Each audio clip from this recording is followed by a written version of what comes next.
స్వరూపం అంటారు. మనం దానికి విలువ ఇవ్వట్లే. బిర్యానీ అంటున్నాం, పలావ్ అంటున్నాం, వెజిటబుల్ రైస్ అంటున్నాం. అలాంటి పరిస్థితుల్లో మనం అన్నం పారేస్తున్నామంటే మనం ఎంత నిర్లక్ష్యం మనం ఆలోచించుకుందాం. హలో, ఈరోజు మనం అన్నం గురించి ఏమంటారు? అన్నం పరబ్రహ్మ స్వరూపం అంటారు. ఇవాళ అన్నం అనేది చాలా తక్కువ మంది మాట్లాడుతున్నారు. ఆ పదాన్ని రైస్ క్లాసుగా ఉంటుంది అందుకని. కానీ మనం తినే అన్నం అయినా సరే మనం దానికి విలువ ఇవ్వట్లే. ఆ ఒక్క రైస్ని ఎన్నో రకాలుగా వెరైటీలుగా చేసుకొని తింటున్నాం. బిర్యానీ అంటున్నాం, పలావ్ అంటున్నాం, వెజిటబుల్ రైస్ అంటున్నాం. అలా కాకుండా ఫ్రైడ్ రైస్ అని, జీరా రైస్ అని, వామ్ రైస్ అని, ఏది వేస్తే అది రైస్ అని స్పెషల్ అని చెప్పుకుంటున్నాం. టమాటా రైస్ అంటున్నాం, టమాటా బాత్ అంటున్నాం, ఇన్ని రకాలు చెబుతున్నాం.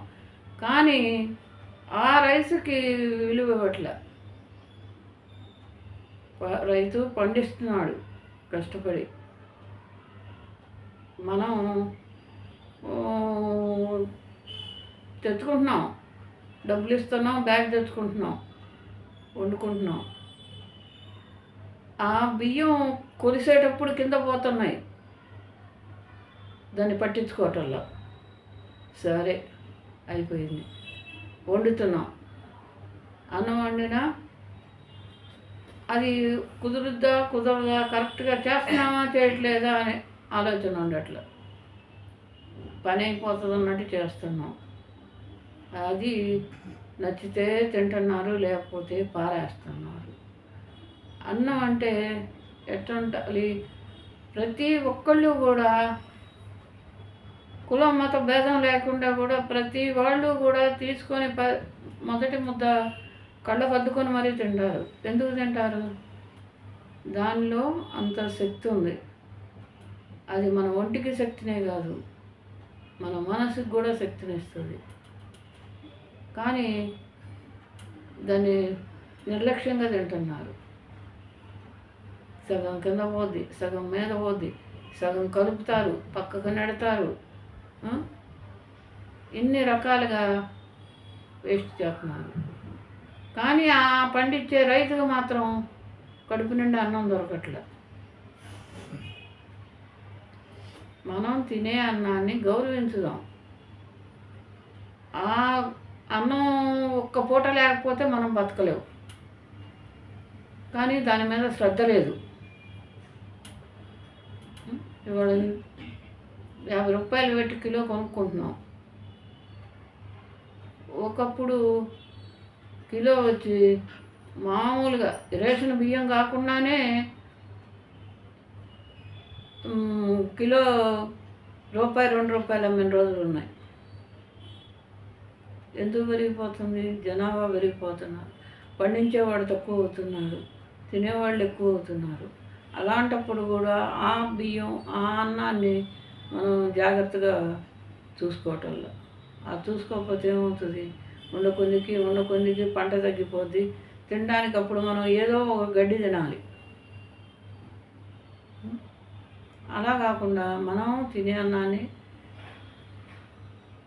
అది మనకి ఎంతో కష్టపడితే వచ్చింది, మనం ఎంతో డబ్బు పెట్టి కొంటే వచ్చింది, దాన్ని జాగ్రత్తగా వాడుకోవాలి అని ప్రతి ఒక్క వాళ్ళు కూడా ఆలోచించండి. భోజనాలకు వెళ్ళినా అంతే, పెట్టించుకుంటున్నారు, వద్దని చెప్పరు. వాళ్ళు పెడుతుంటే పెట్టించుకుంటారు, పక్కకు నెట్టేస్తారు. నీకు కావాల్సినంత, నీకెంత కావాలో అంత పెట్టించుకొని తిని ఇస్తట్లో ఏమీ లేకుండా మడవండి. అది మనం అన్నానికి ఇచ్చే విలువ. మన ఇంట్లో మన చెత్తబుట్టలో కూడా అన్నం వెళ్ళకూడదు. కూరలు వెళ్ళకూడదు. మనం తినేదాన్ని దైవంగా భావిద్దాం. అర్థమవుతుందా? ఇది ప్రతి ఒక్కళ్ళకి కూడా చెప్తున్నాను. ప్రతి ఒక్కళ్ళు చేసే పద్ధతే ఇది. మనం రేపొద్దున తినటానికి కూడా ఏమీ దొరకదు.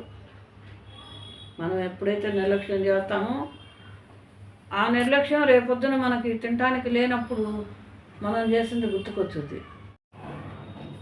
ఇప్పుడు మనం తినటానికి అన్నం ఉంది, కానీ ఈ తినటానికి ఆ ఒక్క ముద్ద కూడా కాదు, మనం వద్దని పారేసే ముద్ద కూడా దొరకని వాళ్ళు ఎంతోమంది ఉన్నారు. అలాంటి పరిస్థితుల్లో మనం అన్నం పారేస్తున్నామంటే మనం ఎంత నిర్లక్ష్యం మనం ఆలోచించుకుందాం. తిండి లేనాడు చాలామంది ఉన్నారు, కానీ ఉన్నవాళ్ళు దాన్ని నిర్లక్ష్యం చేస్తున్నారు. కాబట్టి మనం అందరం కూడా చాలా జాగ్రత్తగా ఉందాం. ఎప్పుడైనా మన ఇంట్లో వచ్చిన అన్నాన్ని ఎవరికన్నా పెడదామంటే ఇప్పుడు అది కూడా పెద్ద సమస్య అయ్యింది. ఇవాళ ఎవరన్నా పెడతామన్నా తీసుకునే పరిస్థితుల్లో లేరు, వాళ్ళు ఫీల్ అవుతున్నారు. కాబట్టి మనమే జాగ్రత్తగా వండుకుందాం, జాగ్రత్తగా పారేయకుండా మిగలకుండా తిందాం. ఓకే, ఈ చెప్పిన మాటలు నచ్చినట్టయితే లైక్ చేయండి, సబ్స్క్రైబ్ చేయండి. ఓకే.